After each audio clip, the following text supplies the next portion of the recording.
Before we dive in, pause for a moment and tell me something. Where in the world are you watching from, and what time is it right now? Maybe it's sunrise in West Africa, midnight in New York, afternoon in Canada, or evening in France. Don't just watch quietly. Drop a comment below and let's see how far this story reaches across the world. Now, lean in and let's begin. The winds scream through the gorges of Mount Bravure, a jagged scar on the edge of the frontier. Folks in the nearby town of St. Vale said the mountain was cursed, that something inside it breathed when the moon was full. They called it the Beast, a creature of ash and anger, born from fire and solitude. No one had seen him clearly, but sometimes at night, cattle would vanish and strange claw marks would scar the rocks near the silver mines. The sheriff said it was superstition. The miners swore otherwise. And tonight, as lightning carved the horizon, something deep beneath that mountain stirred awake. Down in the black tunnels, a man crouched alone. His name, though few remembered it, was Ronan Vale. His skin bore burns from an explosion years ago that killed 50 miners. They blamed him for it, said he'd gone mad. He hadn't spoken to another soul since. For years he'd lived among the echoes, half man, half legend. But as thunder cracked outside, Ronan felt it. A sound that didn't belong to the storm. It was a whisper, soft, distant, but human. Someone had entered his mountain. Far above, a caravan rolled into St. Vale, its wheels dripping with mud from 3 days of rain. The carriage belonged to Baron Lucien Draegor, known across the West as the King of Iron. He owned half the mines and all the men who worked them. His coat was black velvet, his voice was silk over steel. The townsfolk bowed when he passed, though fear, not respect, bent their spines. Tonight, however, Draegor's face was pale. He wasn't here for gold or power, but for a secret buried beneath the mountain he owned. And the man they called Beast. The saloon lights flickered as Draegor entered. The piano stopped mid-note. "Sheriff," he said, his voice calm but cold. "Get me a guide." "I'm going up the mountain tonight." The sheriff's cigar trembled. "Sir, no one goes there after dark." Draegor leaned close, his eyes like a knife. "Then fetch someone who doesn't plan on seeing daylight again." A silence followed until a young woman rose from the corner. "I'll take you," she said. Her name was Eliana, a healer with eyes like winter glass. "No one climbs that mountain and lives," the sheriff muttered. Eliana met his gaze. "Then I'll bring him back from death." By midnight, their lanterns burned like 2 small stars against the storm. They climbed through mud and mist until they reached the mouth of the cave. Eliana's breath trembled in the cold. "He's real, isn't he?" she whispered. Draegor said nothing, but his hand, gloved and trembling, brushed a locket hidden beneath his coat. Inside, worn and faded, was a boy's face, a boy with eyes that looked just like Ronan Vale's. And as they stepped inside the mountain, the beast opened his eyes. The cave swallowed their footsteps whole. Draegor's lantern threw wild shapes on the stone, twisting into monstrous shadows that seemed to move when he wasn't looking. Eliana followed close behind, clutching a silver cross carved from a bullet shell. The deeper they went, the louder the sound grew. A low, steady breath echoing from somewhere deep within the rock. It was neither wind nor beast. It was something older, something waiting. Ronan Vale watched them from the dark. His body was cloaked in furs stitched from old wolf hides, his face half shadowed, half scarred. He hadn't seen another living soul in 10 years, not since the explosion that had turned him from man to myth. His mind told him to stay hidden, but his heart, that stubborn ember that refused to die, wanted to see the light again, if only once more.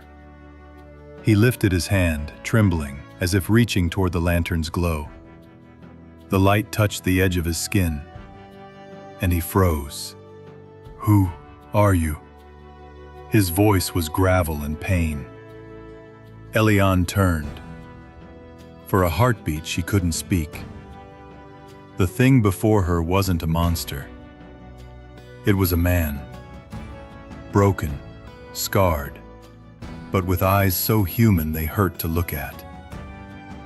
"Ronan Vale," she whispered, tears catching the lamplight. "You're alive." Draegor's breath hitched. The name struck him like a ghost's whisper. "You know him?" Eliane nodded slowly. "Everyone in Vale knows the story. He was the foreman blamed for the Bravure mine collapse. They said he caused it to hide his sins." She stepped closer.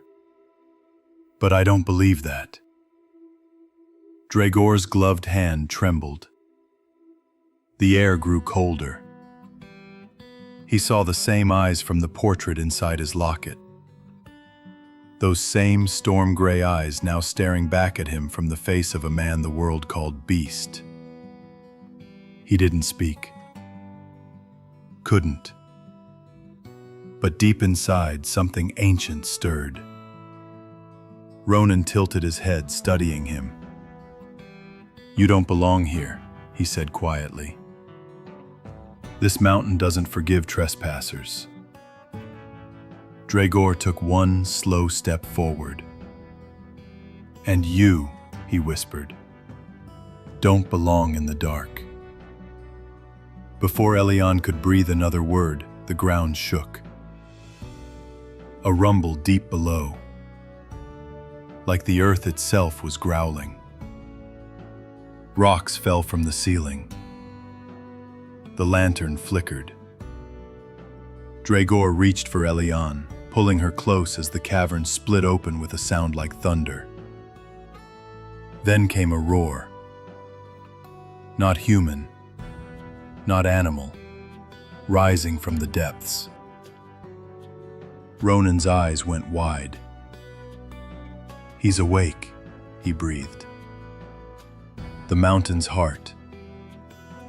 And as the tunnel behind them collapsed, sealing their way out, something ancient began to crawl toward the light. Dust filled the air, thick and choking. The lantern had shattered, leaving them in darkness save for the red glow, pulsing from deep within the cavern. Eliane coughed, clutching her wounded arm. "What was that?" she gasped. Ronan's voice was calm. Too calm. "The reason this mountain lives. The old miners called it le cœur ardent, the burning heart. It's what they were digging for when the mine fell." He turned to Draegor, his eyes glinting in the crimson light. "Your men wanted silver. They found something else."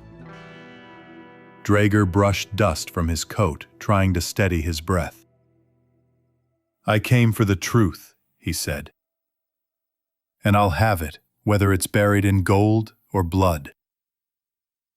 Ronan gave a dark laugh. Truth? He stepped closer, the light catching the burns that crossed his jaw. Truth buried me alive. Your kind made me their demon so they could sleep at night. Eliane looked between them, confusion dawning in her eyes.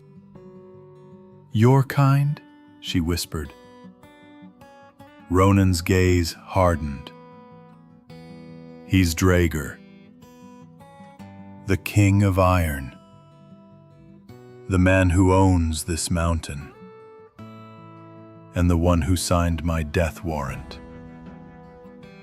The silence that followed was heavy enough to crush bone. Draegor's face went pale. Ronan Vale, he murmured. You survived? The old miner's lips twitched. Barely. He stepped closer, his voice low and dangerous. You stole my life, my name, and my son. Eliane froze. Your son? Ronan's breath caught, as if he'd said too much. Draegor's hand shook, then slowly reached for the locket at his chest. He opened it. Inside, the portrait of a boy 10 years old, smiling in the sunlight. My heir, Draegor said softly. Taken from me the day of the explosion. The red light flared lighter, casting long shadows. You think you lost your son, Ronan said bitterly. But you didn't lose him. You buried him. Eliane's heart pounded. The air grew hotter. The rock beneath them cracked, glowing from within. The mountain's waking, she cried. Draegor grabbed her arm. Move! They ran, but the tunnel twisted, reshaped by some unseen will. Ronan didn't move. He looked into the living stone, his voice a whisper to the unseen thing below. You kept me alive, he said. Now I know why. From deep within the molten fissure, something answered. Not in words, but in sound. A deep, resonant pulse, like a second heartbeat. Draegor turned, just in time to see the glow spread across Ronan's scars, searing like fire, yet leaving no burn. Eliane screamed. The light flared, blinding white, then faded. When her vision returned, Ronan was standing, whole, unscarred, eyes burning with something inhuman. Draegor took a step back. What have you done? He whispered. Ronan's lips curved into a grim smile. I didn't do anything, he said. The mountain just remembered who I am. And then the walls began to whisper his name. The whispers followed them through the tunnels, soft, rhythmic, almost like the wind humming through a graveyard.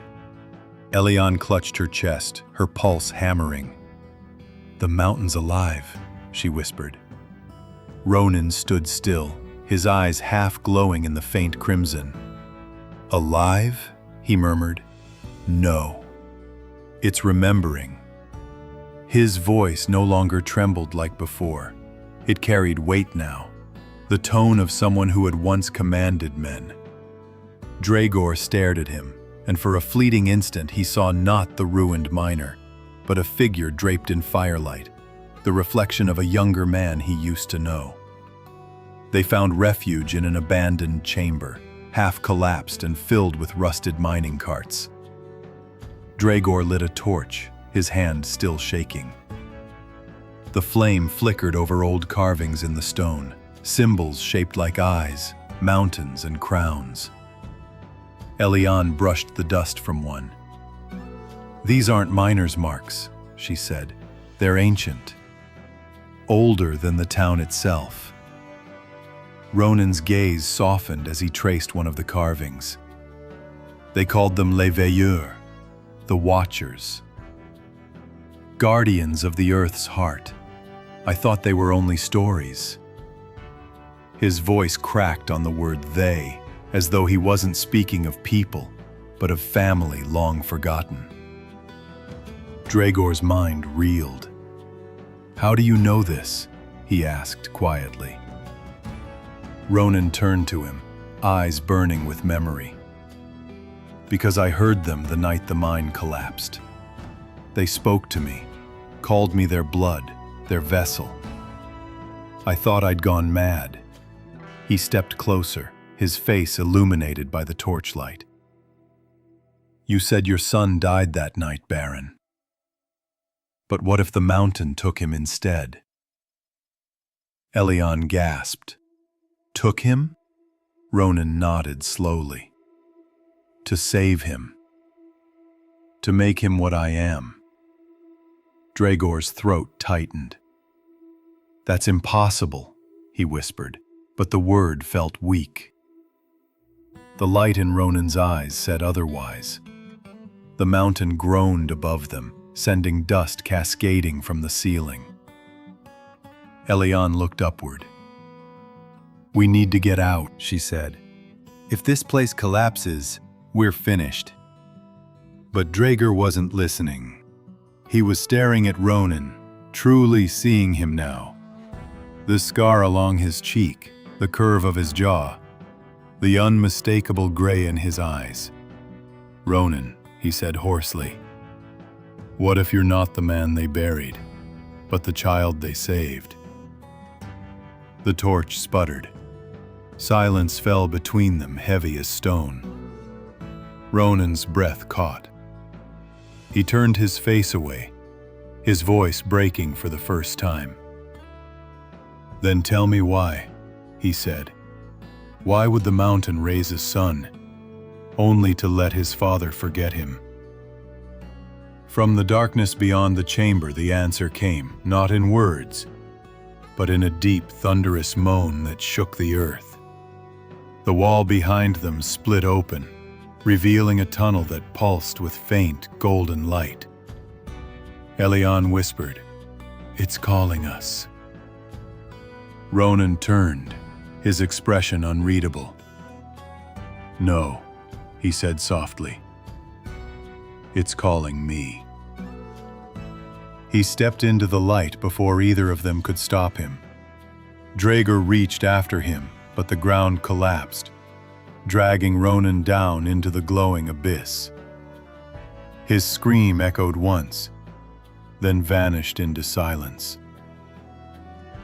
When the dust cleared, only Draegor and Elion remained, and somewhere far below, the mountain whispered a single word that chilled Draegor to the bone: "Father." The next time Ronan opened his eyes, the world was red and gold. He was standing on a ledge inside a massive underground cathedral of fire, its walls alive with molten veins that pulsed like living flesh. In the distance, great stone figures stood in silence, giants carved into the mountain itself, their eyes glowing faintly. His knees buckled. "Where am I?" he whispered. The air shimmered, and a voice old as time answered, "Home." The ground trembled, and one of the stone giants moved. Dust rained down as its face turned toward him.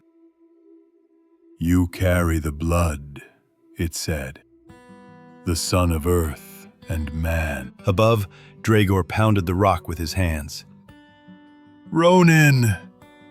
His voice cracked. Elion grabbed his arm. "Stop!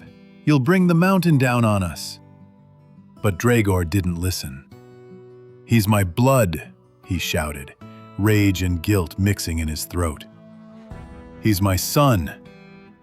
The words hung in the air, raw, desperate, undeniable. For a moment, even Elion went still. Down below, the mountain itself seemed to hear. The molten glow flared brighter, casting Ronan's shadow across the cavern walls. The giant's voice thundered again. Now he remembers. Ronan stumbled back, his mind spinning with flashes of memory. Fire, collapse, a child's cry. His father's voice shouting his name. But they blurred together, breaking apart like shattered glass. No, he gasped. That's not real. The stone giant's gaze softened. The truth sleeps beneath the lies of men. You were buried in darkness, but you were not alone. We guarded you until the time came. Time for what? Ronan demanded. The answer was simple, terrible, and divine. To rise. Above, Elion felt the shift. The ground glowed with strange symbols, and the heat became unbearable. We have to move, she said. Draegor looked down the chasm, eyes wild. Not without him. A deep crack split the stone beneath their feet. Elion screamed as she fell to her knees. From below came a sound like thunder, and then a light erupted upward, blinding them both. When it faded, Ronan stood on the ledge above the fire, eyes burning gold. He looked at Draegor, not with hate, but with something far worse. Understanding. The mountain went silent. The fire stilled. Draegor whispered, Ronan, what are you? Ronan stepped closer to the edge, the molten light reflecting off his skin. I don't know, he said softly, but I think you're the reason I exist. Then, without warning, the fire surged behind him and a shadow rose from the molten core, vast, winged and ancient. Elion screamed. Draegor raised his gun, trembling. The creature opened its eyes, and the voice that filled the cavern wasn't human at all. If he is your son, it said, then you are the king who doomed the world. The cavern burned with light that wasn't fire. The shadow creature loomed above the molten pit, its wings made of smoke and memory, its voice a rumble that seemed to come from every stone in the mountain. Draegor staggered backward, his gun shaking in his hand. Elion pressed against the wall, her face pale. What is that? She whispered. Ronan didn't answer. His eyes were fixed on the creature, recognition flickering like lightning behind them. You know me, he said quietly. The creature bowed its vast head. We remember every bloodline that ever touched this heart. We remember your father's sin. Draegor's voice broke through the roar. Enough of riddles, he shouted. Speak plain. The creature turned its gaze on him. You called yourself king, it said. But a king without mercy rules nothing but dust. 10 years ago, your greed cracked the earth. You ordered the miners to dig deeper when the mountain screamed to stop. The heart bled fire. The caves fell. 50 men perished. Draegor's breath caught. I tried to save them. The creature's eyes blazed brighter. No, you tried to save your wealth. And when the fire took your son, you buried the truth beneath gold. Ronan's mind reeled. Your son, he whispered. was me. Draegor looked up, trembling. I never knew, he stammered. You were gone before I could. Before you could what? Ronan's voice cracked.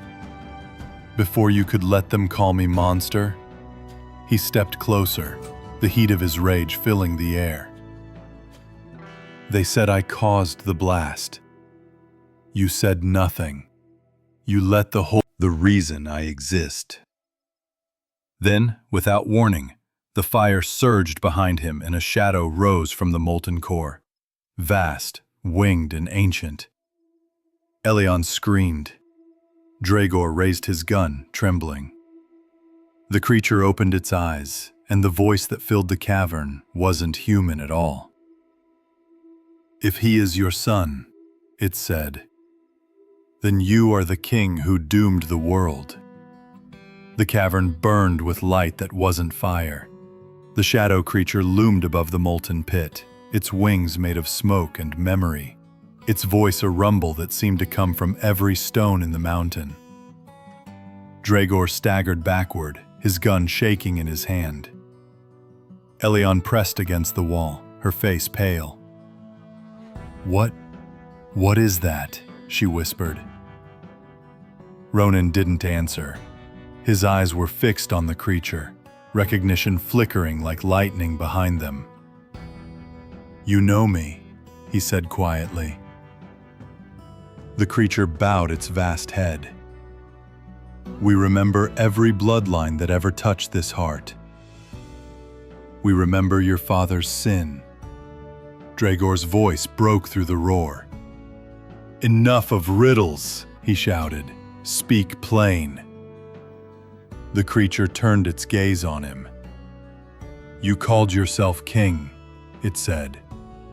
But a king without mercy rules nothing but dust. 10 years ago, your greed cracked the earth. You ordered the miners to dig deeper when the mountain screamed to stop. The heart bled fire. The caves fell. 50 men perished. Draegor's breath caught. I tried to save them. The creature's eyes blazed brighter. No, you tried to save your wealth. And when the fire took your son, you buried the truth beneath gold. Ronan's mind reeled. Your son, he whispered, was me. Draegor looked up, trembling. I never knew, he stammered. You were gone before I could. Before you could what? Ronan's voice cracked. Before you could let them call me monster? He stepped closer, the heat of his rage filling the air. They said I caused the blast. You said nothing. You let the reason I exist. Then, without warning, the fire surged behind him and a shadow rose from the molten core. Vast, winged, and ancient. Elion screamed. Draegor raised his gun, trembling. The creature opened its eyes, and the voice that filled the cavern wasn't human at all. If he is your son, it said, then you are the king who doomed the world. The cavern burned with light that wasn't fire. The shadow creature loomed above the molten pit, its wings made of smoke and memory, its voice a rumble that seemed to come from every stone in the mountain. Draegor staggered backward, his gun shaking in his hand. Elion pressed against the wall, her face pale. What is that? She whispered. Ronan didn't answer. His eyes were fixed on the creature, recognition flickering like lightning behind them. You know me, he said quietly. The creature bowed its vast head. We remember every bloodline that ever touched this heart. We remember your father's sin. Draegor's voice broke through the roar. Enough of riddles, he shouted. Speak plain. The creature turned its gaze on him. You called yourself king, it said. But a king without mercy rules nothing but dust. 10 years ago, your greed cracked the earth. You ordered the miners to dig deeper when the mountain screamed to stop. The heart bled fire. The caves fell. 50 men perished. Draegor's breath caught. I tried to save them. The creature's eyes blazed brighter. No, you tried to save your wealth. And when the fire took your son, you buried the truth beneath gold. Ronan's mind reeled. Your son, he whispered, was me. Draegor looked up, trembling. I never knew, he stammered. You were gone before I could. Before you could what? Ronan's voice cracked. Before you could let them call me monster? He stepped closer, the heat of his rage filling the air. They said I caused the blast. You said nothing. You let the reason I exist. Then, without warning, the fire surged behind him and a shadow rose from the molten core. Vast, winged and ancient. Elion screamed. Draegor raised his gun, trembling. The creature opened its eyes, and the voice that filled the cavern wasn't human at all. If he is your son, it said, then you are the king who doomed the world. The cavern burned with light that wasn't fire. The shadow creature loomed above the molten pit, its wings made of smoke and memory, its voice a rumble that seemed to come from every stone in the mountain. Draegor staggered backward, his gun shaking in his hand. Elion pressed against the wall, her face pale. What is that? She whispered. Ronan didn't answer. His eyes were fixed on the creature, recognition flickering like lightning behind them. You know me, he said quietly. The creature bowed its vast head. We remember every bloodline that ever touched this heart. We remember your father's sin. Draegor's voice broke through the roar. Enough of riddles, he shouted. Speak plain. The creature turned its gaze on him. You called yourself king, it said. But a king without mercy rules nothing but dust. 10 years ago, your greed cracked the earth. You ordered the miners to dig deeper when the mountain screamed to stop. The heart bled fire. The caves fell. 50 men perished. Draegor's breath caught. I tried to save them. The creature's eyes blazed brighter. No, you tried to save your wealth. And when the fire took your son, you buried the truth beneath gold. Ronan's mind reeled. Your son, he whispered, was me. Draegor looked up, trembling. I never knew, he stammered. You were gone before I could. Before you could what? Ronan's voice cracked. Before you could let them call me monster? He stepped closer, the heat of his rage filling the air. They said I caused the blast. You said nothing. You let the whole town curse my name so they wouldn't curse yours. Draegor's eyes filled with tears that steam couldn't dry. If I had told them, they would have killed you, he said. I thought if they feared the beast, they'd leave you alone. Ronan's face twisted between fury and grief. Then you gave me exile instead of death. A mercy that felt like burning alive. Elion's voice broke through the crackling silence. He's not the only one who's paid for your silence, Baron, she said. Sand Vale starved while your mines kept bleeding the mountain dry. The creature's gaze shifted to her. "And still they dig," it murmured. "Still they wound the earth." The walls began to glow, veins of light spreading like cracks through the stone. Ronan turned toward it, realizing what the mountain was doing. "It's waking the others," he whispered. "The Watchers." Draegor shook his head. "We can't let that happen. They'll tear everything apart." Ronan's jaw tightened. "Maybe that's what we deserve." The mountain trembled harder. Dust rained from the ceiling. "Go!" Ronan shouted. "Get out before it collapses." But Elion didn't move. "What about you?" she asked. He looked back at her, eyes softening. "I started this," he said. "I have to end it." Draegor grabbed his arm, desperate.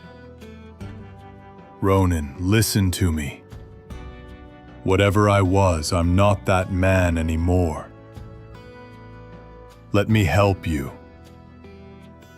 Ronan turned slowly, studying the father who had built an empire out of guilt. "Then prove it," he said. "Help me stop the mountain before it burns the world." The creature's eyes narrowed. "You cannot stop what was promised," it said. "But you can choose how it ends." A fissure opened beneath them, heat roaring upward. Elion screamed as the ground split. Ronan grabbed Draegor's arm, pulling him toward a narrow bridge of stone that led deeper into the heart. Behind them, the creature rose higher, wings spreading, voice echoing like thunder. "The sun will rise, the king will fall, and the fire will choose its throne." They ran. The bridge cracked behind them, and somewhere above, the first tremor rippled through Vale, shaking every window, every prayer. The mountain had begun to wake. The stone bridge trembled beneath their boots as the fire roared below. Draegor held his torch high, the sweat and ash streaking his face until he looked less like a baron and more like a condemned man. Ronan moved ahead, his skin faintly glowing in the heat, his eyes sharp and unafraid. Elion followed close, whispering prayers that dissolved in the smoke. Behind them, the mountains screamed, an unholy sound, as if the earth itself were breaking apart. The bridge ended in a circular platform of obsidian, where molten rivers met like veins feeding a heart. Floating above it, suspended in heat and shadow, was a crown, forged of black iron, its edges alive with firelight. Ronan stopped, breath heavy. "The heart's crown," he murmured. It was forged by the first Watcher, meant to bind the power of the mountain to a single soul. Draegor's hand tightened on his pistol. "And if no one wears it?" Ronan's gaze didn't waver. "Then the mountain consumes everything." A rumble shook the platform. From the molten flow, figures began to rise. Stone giants, half melted and groaning, their eyes glowing amber.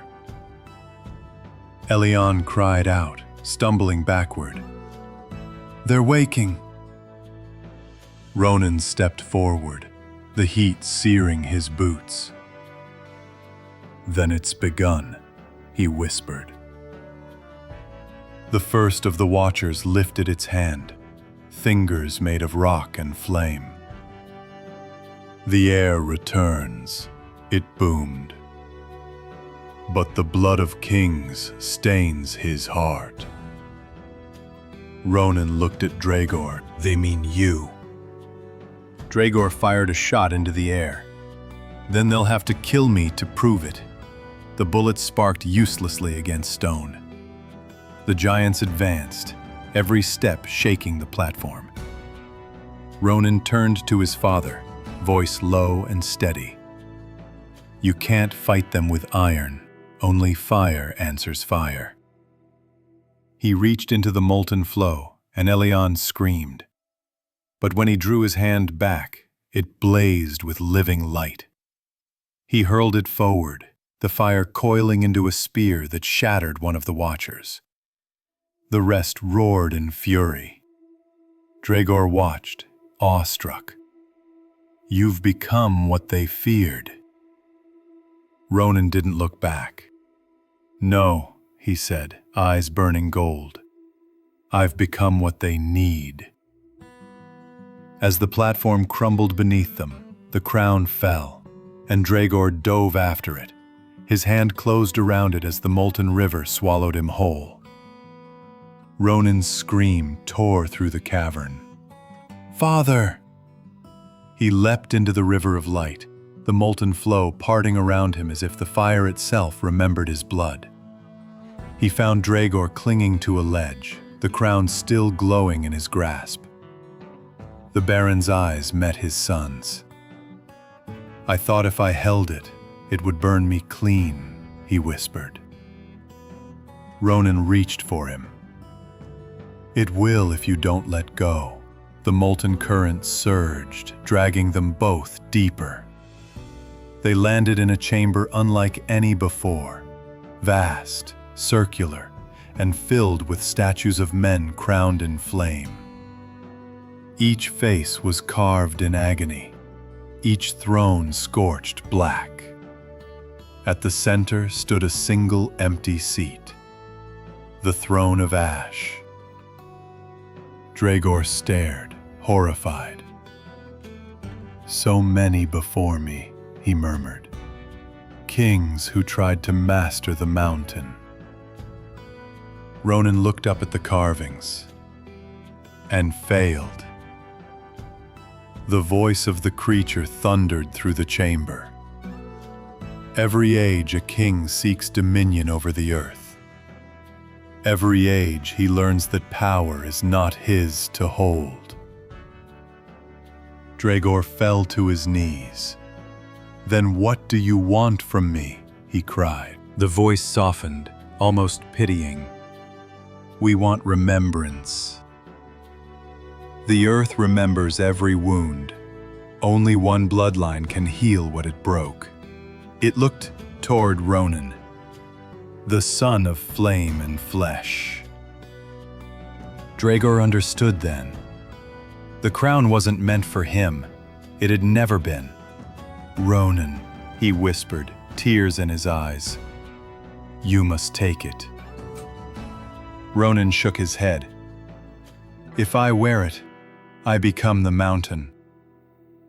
Draegor smiled faintly, pain cutting his face. Maybe that's what you were born for. The fire climbed the walls, reaching for them both. Elion's voice echoed from above, distant and desperate. You can't both survive. Choose. Ronan stepped forward, eyes filled with sorrow. You once damned this mountain for your greed, he said. Now you'll save it with your life. Draegor looked up. And you? Ronan reached toward the crown, light engulfing his arm. I'll carry the fire so no one else has to. As the crown touched his hand, the mountain roared. The fire poured through Ronan's veins, his body shaking under the force of it. Draegor watched, fading in the heat, whispering, my son. When the flames dimmed, the throne was empty, and Ronan Vale was gone.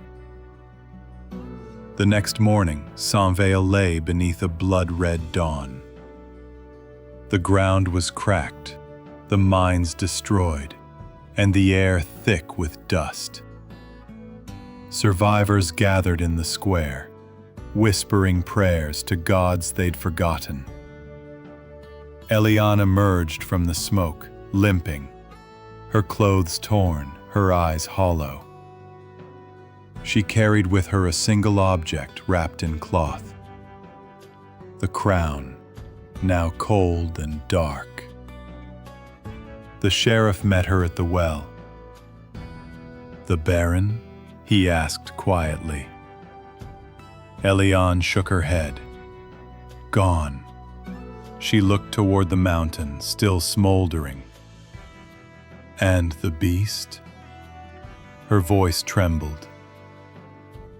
"He's not what they said he was."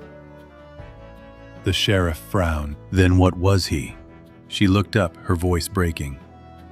"A son who finally forgave his father." Weeks passed. The fires subsided, but strange things began to happen near Mount Bravure. Crops grew faster in its shadow. Streams ran clear for the first time in years. The mountain no longer groaned at night. People whispered that the beast's spirit guarded them, that when the wind howled, it carried his voice. Eliane would sit by the cliff each evening, eyes fixed on the peak. And sometimes she swore she saw a figure of light walking its ridge.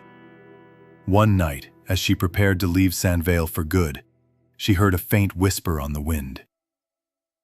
"Tell him I remember." She turned, and there, for a breathless second, saw a man standing on the far ridge, crowned in fire that didn't burn. He raised his hand once, then vanished into the light. The next morning, the crown was gone from her pack.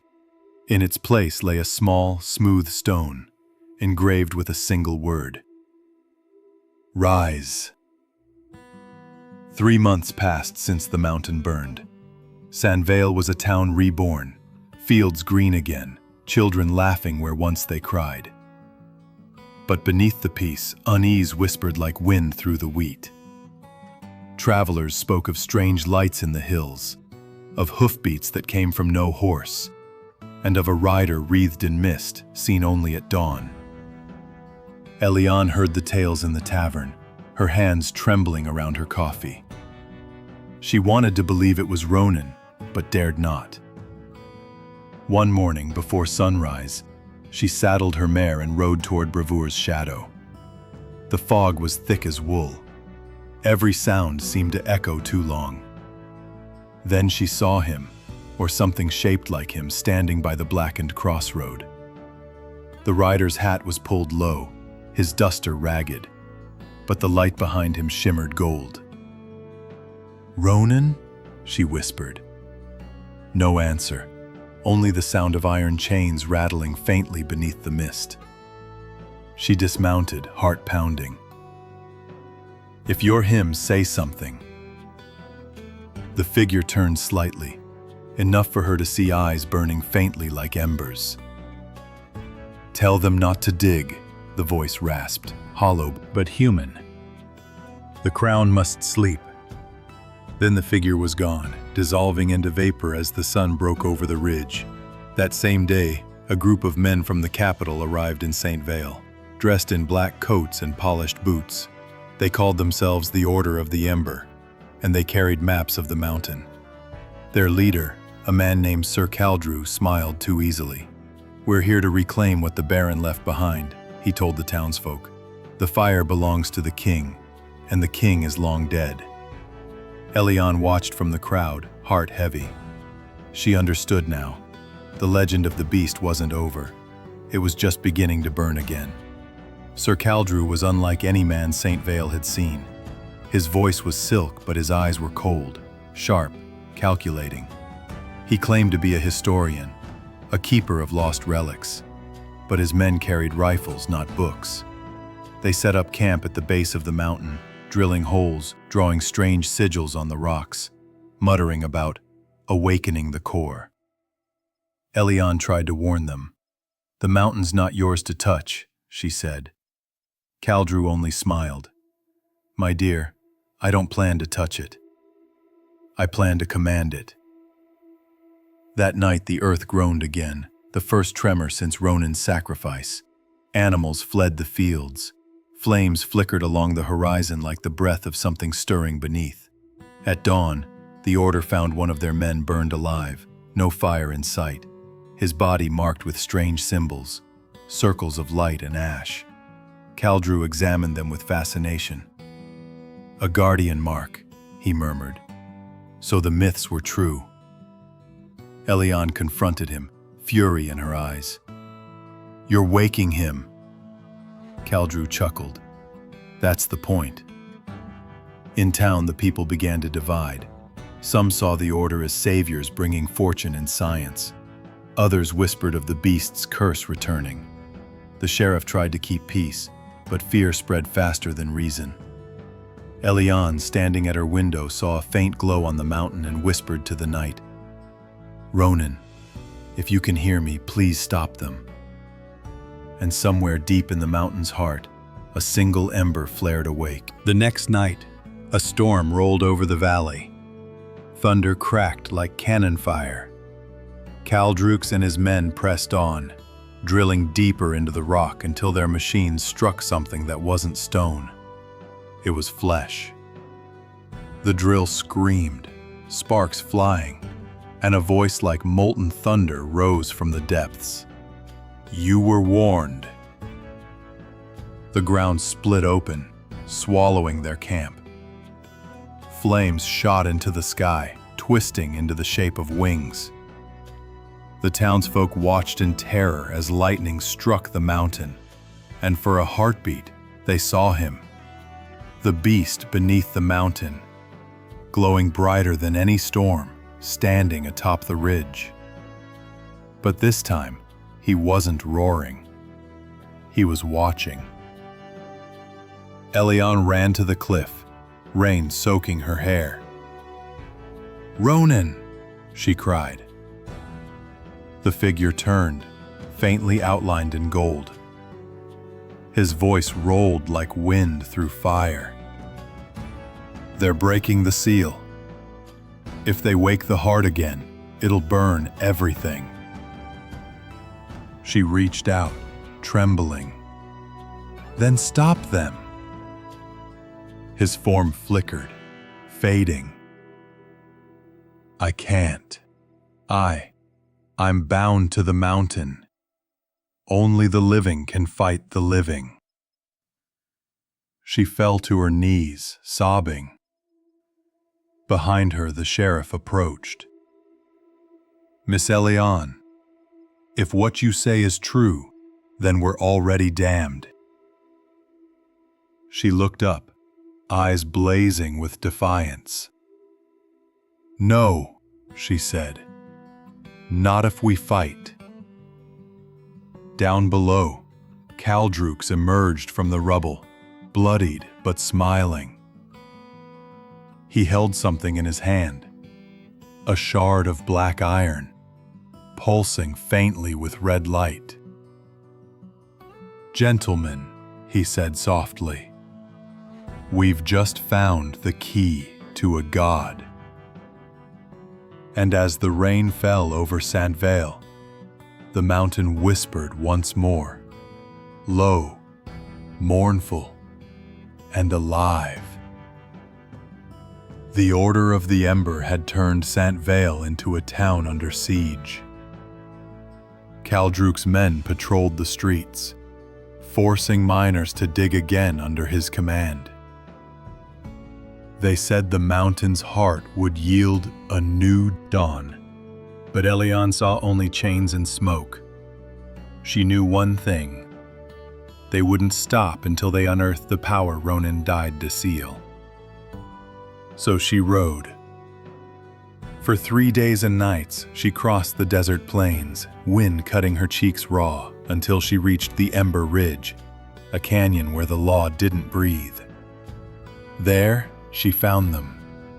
The outlaws who'd once worked for Draegor Vale before his fall, mercenaries, drifters, and ghosts of the Old West. Their leader, a scarred man named Mathis Cordain, stepped from the firelight. "You've got steel showing up here, miss," he said, tipping his hat. "I've got fire," she replied, "and a cause." When she told them the Order's plan and the legend of Ronan's sacrifice, the men laughed. But Mathis didn't. He'd seen the mountain glow with his own eyes. "You say the beast was Vale's boy?" he asked. "Then maybe he ain't dead after all." Elion met his gaze. "He's watching. But he needs us." That night, the outlaws agreed. They would return to St. Vale, not as thieves, but as rebels. As the fire crackled, Elion looked up at the mountain's faint glow and whispered, "We're coming, Ronan."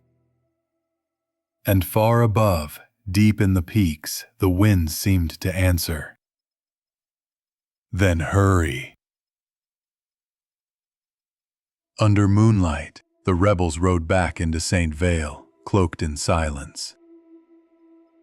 They struck the first blow at dawn, sabotaging the Order's rail lines, cutting communication wires, freeing workers from the mines. For the first time in months, laughter returned to the air. Brief, nervous, but real. Caldro, however, didn't rage. He smiled. "Rebellion," he said to his lieutenant. "Good. It will bring them all out." He raised the iron shard he'd found and pressed it to his chest. "And the mountain will listen." That night, Elion dreamed of fire again, but not of destruction. She stood inside a tunnel of glowing ore, and before her stood Ronan, pale and shimmering. "I've awakened it," he said. "The mountain's watching you now." She reached for him. "Then help me stop them." His voice was gentle, sad. "You already know how. You just don't want to believe it." She woke gasping, clutching her locket. The one Ronan had given her when he was still flesh and blood. Inside, the stone he'd left her was glowing faintly. She heard his whisper in her mind. "The heart of the mountain remembers every wound. Use it." That day, she returned to the mines with the rebels and found what Caldro had hidden. A pit descending so deep the air shimmered with heat. And there, half buried in the molten glow, was the rest of the crown. Mathis crossed himself. "Holy damn, that's what he's digging for." Elion nodded. "And we'll use it before he does." The final confrontation began beneath the mountain. Caldro's men had fortified the pit with steel gates and dynamite traps, guarding the path to the molten chamber. But Elion's rebels were desperate, clever, and angry. And anger burns clean when there's nothing left to lose. They stormed the tunnels like ghosts, smoke and gunfire echoing through stone halls. Caldro stood before the heart itself, a vast sphere of molten gold pulsing like a living organ. The iron shard in his hand glowed red-hot, humming with ancient energy. "I command you," he said, raising it high. "By the right of kings and conquerors, awaken." The mountain roared in defiance. The chamber shook, walls cracking open. A blast of fire swept through, sending men screaming into the abyss. Elion appeared through the smoke, her hair whipped by the wind, eyes bright with fury. "You're not a king," she shouted. "You're a thief wearing crowns you don't understand." Caldro turned, smiling faintly. and yet I'm still standing, and your savior isn't." But then, the fire dimmed. A voice deep and resonant filled the chamber. He never left. Ronan's figure emerged from the molten light, no longer bound to the stone. Half spirit, half flame, his human shape held together by will alone. Caldroch stumbled back, eyes wide. Impossible. Ronan's eyes burned gold. "You wanted the fire," he said. "Now burn with it." He raised his hand, and the chamber exploded in light. The ultimate test of love versus power. Each scene burns hotter, faster, and more emotional than the last. When the light cleared, the chamber was a ruin of molten stone and broken iron. Ronan stood in the center, half man, half fire, his form flickering like a torch caught in the wind. Elian lay nearby, stunned but alive. Caldroch, however, was not dead. He rose slowly from the ashes, his eyes glowing crimson, his skin cracked and burning from within. The shard he'd pressed to his chest had fused into him. "You can't kill me," he rasped. "I am the mountain now." Ronan's face twisted in grief. "No, you're its wound." Caldroch raised his hand, and fire shot forth, scorching the cavern walls. "You think this land ever loved you, boy? You think your father's death meant anything? The mountain doesn't forgive, it consumes." His words were thunder, his body a storm of flame. Elian staggered up, shielding her face from the heat. "Ronan!" she cried. He turned toward her, his voice soft beneath the roar. "Get them out. The miners, the outlaws, everyone. This isn't their fight anymore." She shook her head, tears streaking her soot-stained face. "I won't leave you again." He looked at her, truly looked, and for a moment she saw the boy he once was. "You won't," he said, "because this time I'll come back." Caldroch screamed, lunging forward, his body trailing fire. Ronan met him head-on, their collision shaking the earth. The flames swallowed them both as Elian fled up the collapsing tunnels, her heart breaking with every step. Behind her, the mountain began to burn from within. Outside, St. Vale was chaos. Fire burst from the slopes, turning night to crimson day. People ran, praying, crying, clutching children and keepsakes. The sheriff shouted for evacuation, but Elian stood still at the edge of town, her eyes fixed on the glowing ridge. Mattis rode up beside her, his face blackened with soot. "We did what we could," he said. "If we don't run now, we die." Elian gripped the reins tighter. "He's still fighting. I can feel it," Mattis cursed. "Feel it? Lady, he's gone." She turned to him, fierce and unbroken. "If he's gone, then so am I." Before Mattis could stop her, she rode straight toward the fire. The heat clawed at her. The ground cracked beneath her horse's hooves, but she didn't stop. In her hand, she held the locket, the same one that had once held the glowing stone. Now it burned against her palm. Ronan's voice whispered in her mind, faint but urgent. The heart must be sealed from both sides. When she reached the mouth of the cave, the heat was unbearable. The air shimmered like glass. She saw them inside, The Fire King and the Son of Flame, locked in combat, light and shadow tearing at the core of the mountain itself. Ronan was faltering. She could feel it in her chest. She took one breath, then another. "I'm coming," she whispered. And she stepped into the fire. The world within the mountain was no longer earth or stone. It was pure, molten light. Elion stumbled forward through rivers of flame that didn't burn her. She could hear Ronan's voice, weak now, echoing like wind through caverns. "You shouldn't have come." She found him kneeling before the heart, a sphere of blinding gold, cracked and bleeding molten tears. Kaldru loomed above, his body collapsing and reforming in waves of fire. "You can't stop me," he hissed. The power... Elion stepped between them, eyes blazing.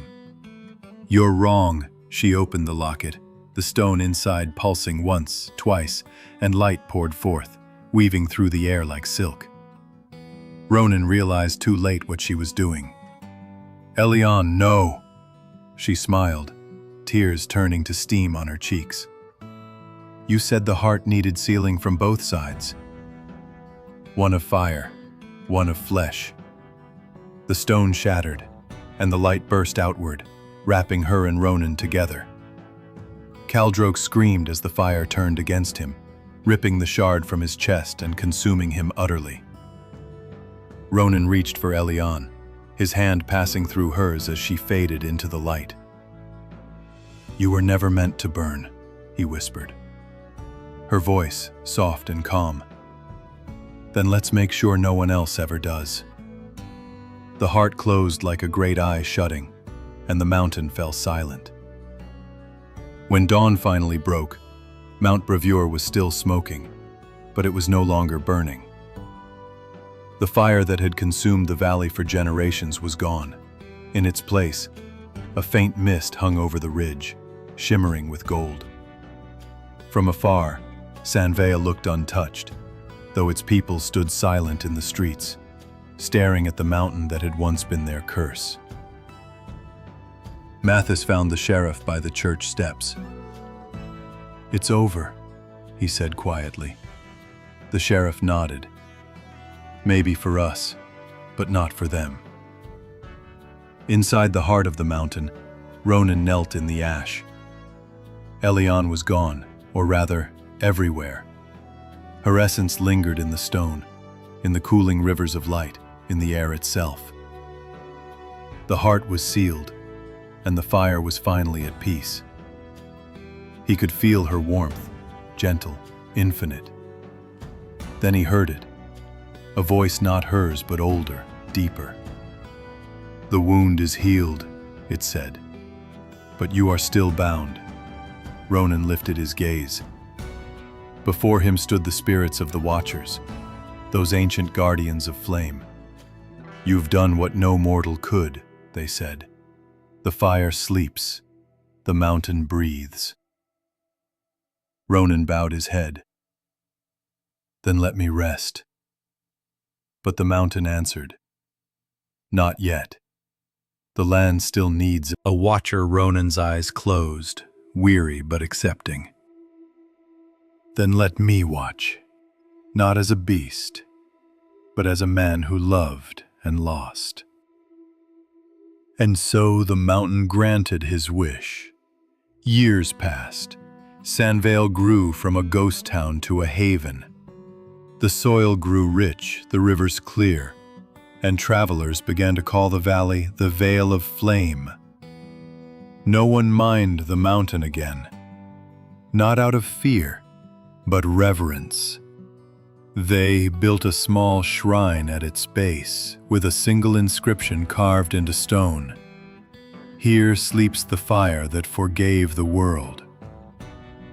Children grew up hearing stories of the beast beneath the mountain, the monster who was not a monster, but a guardian born from a king's greed and a woman's heart. On clear nights, when the wind was still, they said you could see a golden light walking the ridge, watching over the town like a lantern in the dark. One evening, an old outlaw named Mathis climbed to that ridge. He carried with him a single rose, pressed and faded. At the summit, he stopped and looked out at the endless plains. "You did it, boy," he whispered. "You and her both." The wind stirred, warm and familiar, carrying a voice that was neither quite human nor divine. "Keep the fire kind." Mathis smiled through tears. "Always."